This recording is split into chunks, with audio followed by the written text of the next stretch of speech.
আসসালামাইকুম বন্ধুরা।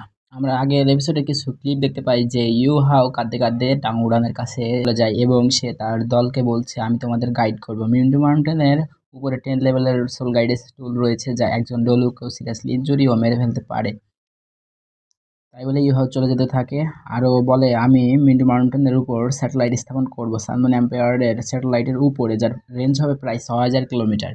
তারপর মাস্টার ডিউকের কাছে সে বলে এই মিশনটা খুব কনফিডেন্সিয়াল এবং টাঙ্গুরান বলে, এই ছেলেটি তো ও মরবে কি বাঁচবে তার কোনো ভয় নেই।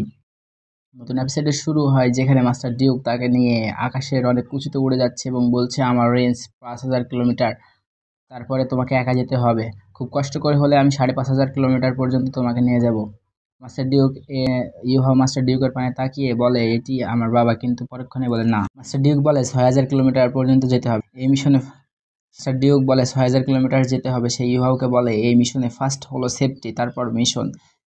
সে এক পাঞ্চ করে তাকে পাঠিয়ে দেয় এবং মাস্টার ডিউক মনে মনে বলে, এই ছেলেটির অ্যাবিলিটির কোনো হিসাব নেই। আমি আশা করি তুমি ভালোই ভালোই ফিরে আসবে।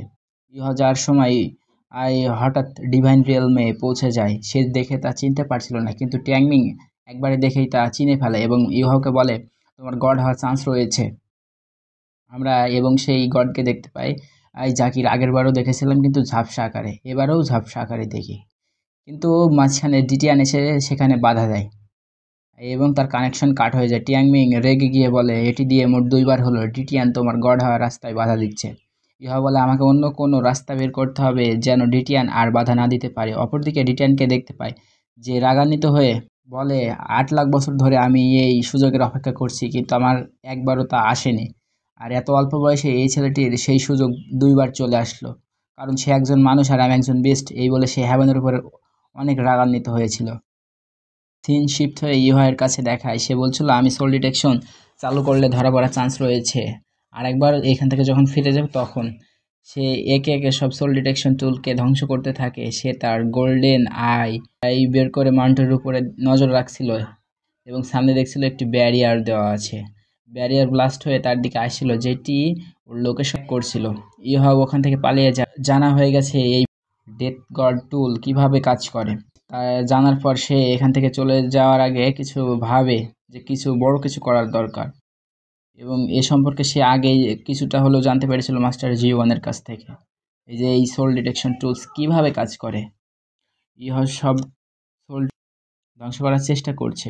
অপরদিকে সিন শিফট হয়ে সানমুন এম্পায়ারের কন্ট্রোল রুমে দেখতে পাই, যেখানে কমান্ডার রেডবুল এসে জানতে পারে কোন এক শত্রু তাদের এতে আক্রমণ করছে। তাই দেখে সে আকাশে উড়ে যেতে থাকে এবং তার বাহিনীকে প্রস্তুত হতে বলে। ইউহাও কমান্ডার রেডবুলকে দেখতে পায় এবং কমান্ডার রেডবুল বলে, তুমি এখান থেকে ফিরে যেতে পারবে না। ইউহাও বলে, ঠিক আছে। সে পকেট থেকে অনেক বোম বের করে সোল টুলকে ধ্বংস করে যাচ্ছে। কমান্ডার রেডবুল ও অ্যাটাক শুরু করে। ইউহাও পাওয়ারফুল অ্যাটাক করে। ইউহাও পালাতে থাকে। তার উপরে কমান্ডার রেডবুল মিনি ড্রোন ব্যবহার করে ইউহাওকে আটকাতে চাইছে, কিন্তু তখনই জুসাংশি ও জিয়াংনিয়ান টেলিপোর্টেশন হয়ে সেখানে চলে আসে এবং রেডবুলের অনেক মিনি ড্রোনকে ধ্বংস করে এবং এক স্ল্যাশ অ্যাটাক ফ্যাং জুইচান চালায় কমান্ডার রেডবুলের দিকে, কিন্তু কমান্ডার রেডবুল সেখান থেকে বেঁচে যায়। রেডবুল বুঝতে পারে যে সে একটি বড় আকারের ফাঁদে আটকা পড়েছে।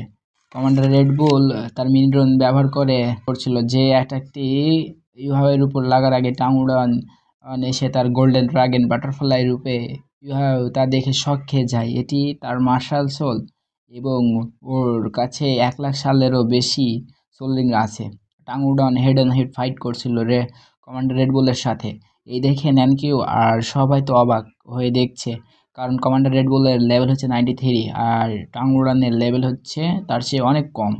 তাও সে হেড টু হ্যান্ড ফাইট করছে। পরের পার্টি দেখতে লাইক, কমেন্ট এন্ড সাবস্ক্রাইব করে ফেলো। এটি আমার প্রথম এক্সপ্লেনেশন। কোনো ভুল ত্রুটি হলে যা ক্ষমার দৃষ্টিতে দেখবেন এবং কিছু বলার থাকলে তো কমেন্টে বলবেন, তা আমি সংশোধন করার চেষ্টা করব।